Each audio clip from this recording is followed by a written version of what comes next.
壁虎爬牆到底靠啲乜嘢方法嘅呢？ A. 強勁嘅臂彎， B. 液體黏附， C. 真空吸盤， D. 量子效應。一般人講嘅壁虎功咧，通常都係指一啲徒手爬牆嘅功夫，但其實真正壁虎嘅爬牆能力咧，人類甚至地球上絕大多數嘅動物根本都做唔到噶。要清楚理解成個操作過程，並唔係一句夠力抓實埲牆咁簡單嘅，而係需要有少少物理基礎知識先至可以理解到嘅。開，我係黑羊。相信有唔少人咧對放大咗嘅昆蟲相片會感到不安嘅。為咗詳細同清楚解說壁虎嘅神奇之處咧，以下落嚟點都會有一啲佢嘅全身照同埋佢哋腳仔嗰啲圖片嘅。不過咧就唔會有嗰啲烏蠅曱甴嗰啲大頭相，大家可以放心嘅。首先答翻最初嘅問題先啦。A、B、C 三個答案，即係用爪緊表面、液體黏附同埋真空吸盤，的確係好多昆蟲或者動物字面上用嚟行走江湖嘅方法。至於 D 呢個答案呢，聽起嚟好似有啲九唔搭八，但係其實壁虎爬牆嘅方式真係運用到量子效應嘅原理㗎。壁虎嘅腳底並冇分泌黏液或者長有吸盤，而係有極其大量納米級嘅毛髮結構。佢哋每隻腳仔咧，大約有50萬條好細嘅指毛，亦都會翻譯為剛毛、足剛毛或者細毛。而每條指毛又分成幾百個更細嘅末端分叉，即係扁端，又會譯作末端片、視狀末端、扁平端板等等。呢兩個字嘅單數同眾數咧唔係加 s 噶，而係兩個獨立嘅字，單數係 Sita 同 Spatula， 眾數係 City 同 Spatuli。呢啲扁端嘅粗度咧，大約係200納米左右。有關納米幾大咧，可以參考我之前製作過關於微數嘅影片，用放大嘅模型去睇下，當一粒原子等於一粒藍莓咁大嘅時候，一隻螞蟻會有幾大嘅？反正都講開，順手又計一計啊！如果每條呢一啲末端片等於一隻筷子咁上下粗咧，咁嗰隻壁虎會係幾大呢？我哋揾隻細細地由頭至尾10 cm 嘅嚟做參考啊！每條扁端咧大約會係200納米粗，一隻筷子我當係6毫米粗啦。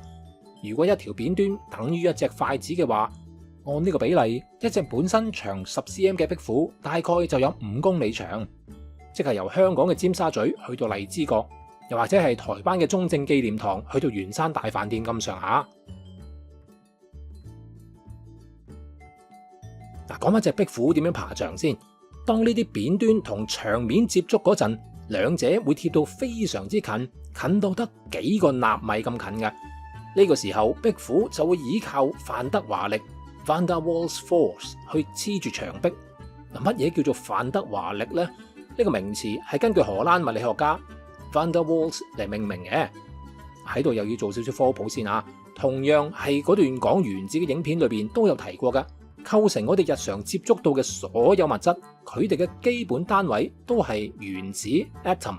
構成原子嘅咧，分別係帶正極嘅原子核同埋帶負極嘅電子雲。至於電荷之間嘅吸引力，正負極係會互相吸引嘅。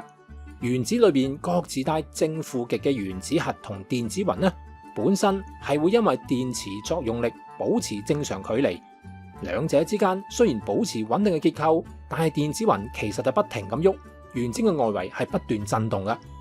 呢種微小嘅喐動會令原子偶爾出現瞬時極化，即係一邊就帶少少正電荷，另一邊帶少少負電荷。當壁虎身上嘅原子靠近牆壁嘅原子嗰陣呢，牆壁原子嘅電子雲亦會被誘導出相反極性。於是兩個原子之間就會出現一種短暫嘅吸引力，呢種就係所謂嘅范德華力啦。呢種吸引力喺人類睇嚟極其微弱，但係當接觸面放大到好大好大，呢個吸力咧就會變得相當明顯啦。頭先提到壁虎腳板底有幾十萬條指毛，每條再分出幾百個扁端，4隻腳加埋就會有幾十億個接觸點，同時互相吸引。用翻上面放大咗個比例，雖然嗰隻壁虎有成幾公里咁長，但係佢4隻腳上面有幾十億隻筷子同時黐住喺個平面上面，呢啲微小嘅力量加埋呢，就足以構成撐起成隻壁虎體重幾倍嘅黏附力。更加神奇嘅係，壁虎只要稍微調整腳趾嘅角度，就可以即時解除吸附，再重新貼上，完全係唔需要肌肉用力，就可以喺垂直嘅牆身，甚至喺天花板上面倒轉爬行。理論上咧，一隻中型嘅壁虎，只要一隻腳緊貼表面咧，就可以支撐全身嘅重量噶啦。咦？咁其他蜥蜴啊、變色龍啊、科莫多龍嗰啲，係咪都可以用呢種范德華力爬行噶？嗱，呢度要澄清下先。喺生物學上嘅分類嚟講咧，壁虎係屬於爬行綱有鱗目蜥蜴亞目之下嘅壁虎科，係蜥蜴嘅下屬類別。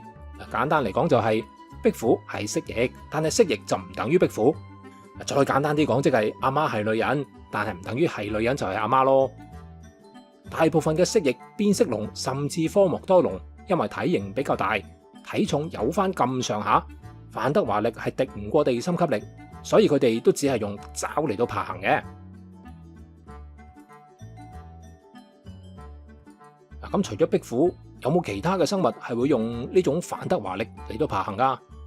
題外話，蜘蛛俠係唔係都係用范德華力嚟爬牆嘅呢？撇開 Peter Parker 係俾蜘蛛咬到而唔係俾壁虎咬到先啦。假如佢隻手同壁虎一樣，擁有數以億計嘅扁端，假設佢嘅體重係70公斤，壁虎四肢嘅黏附力密度約莫係每平方厘米10個 Newton。假設佢嘅手掌長寬大約係18 cm 乘10 cm， 經過一番換算之後，理論上係可以支撐超過180 kg 嘅。如果佢手腳並用嘅話咧，的確係可以做到爬行嘅。不過前提係手掌同腳掌都要同牆壁有相當充足嘅接觸面積，唔可以話單靠手指尖同腳尖。而且嗰件戰衣咧係要薄到唔可以阻隔皮膚同牆身之間嘅分子接觸，亦即係嗰件戰衣咧係只可以得幾納米咁薄嘅啫。另外，如果接觸區域有任何汗、油、灰塵，甚至係皮膚上面有少少嘅凹凸紋咧，都會打個大折噶。頭先講到壁虎嗰啲蜥蜴親戚啦，多數都係用機械式去抓住地面嘅。咁其他生物又點呢？其實某啲咧都係用類似嘅方式去爬行嘅，例如部分嘅昆蟲，好似螞蟻同甲蟲咁，佢哋嘅腳底都有大量嘅細毛，可以增加接觸面積。同樣係靠范德華力去黏附表面，有啲蜘蛛亦都係一樣嘅。不過佢哋同時都會用液體黏附加埋勾爪嘅混合方式，視乎佢哋行走嘅表面當時係比較適合邊一種嘅方式而作出調整嘅。佢哋嘅腳仔雖然好幼，但係由於佢哋嘅身體又比壁虎輕好多，所以僅靠腳尖咧都足以支撐身體喺垂直甚至倒轉嘅表面上面行走嘅。順帶一提啊，蜘蛛咧並唔係昆蟲嚟噶，雖然有唔少人喺日常生活中咧都係好籠統咁將佢哋當成同一類嘅蟲蟲。雖然都係節肢動物門，但係昆蟲嘅定義咧係分為頭部、胸部、腹部3節，加上6隻腳。生物學上咧係屬於昆蟲綱，而蜘蛛咧係頭、胸部、腹部2節，另外加8隻腳，係屬於蜘蛛綱嘅。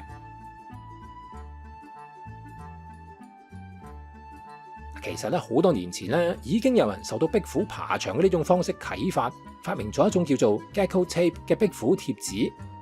佢唔需要依賴任何膠水，就咁黏附喺物件嘅上面，就已經可以緊緊咁抓實噶啦。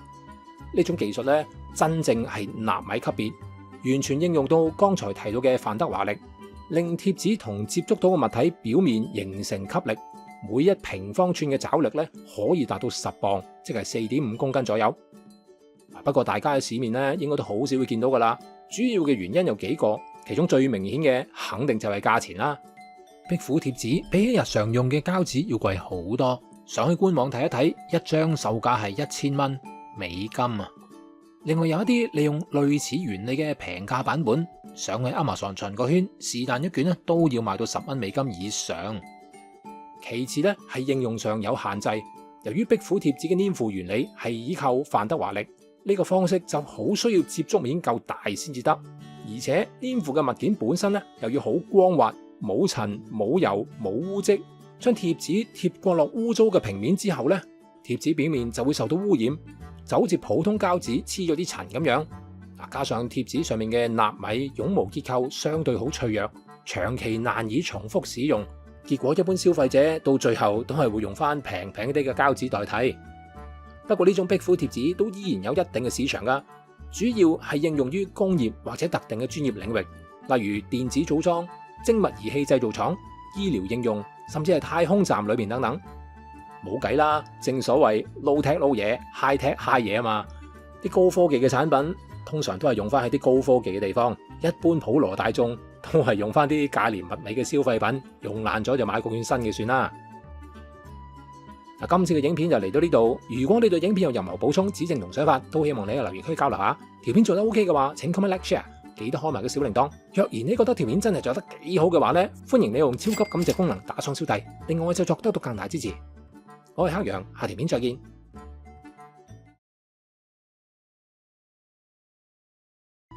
壁虎嘅壁虎功咧，雖然幾乎可以黏附喺任何嘅表面上面，但係咧都唔係完全無敵嘅。同嗰隻 Gecko Tape 一樣，喺太油太滑嘅表面上面咧，都係黐唔住嘅。而有一種好獨特嘅物質上面，就算佢乾乾淨淨，壁虎都係會完全爬唔到嘅。呢樣就係 Teflon， 即係嗰個煲嘅牌子啦。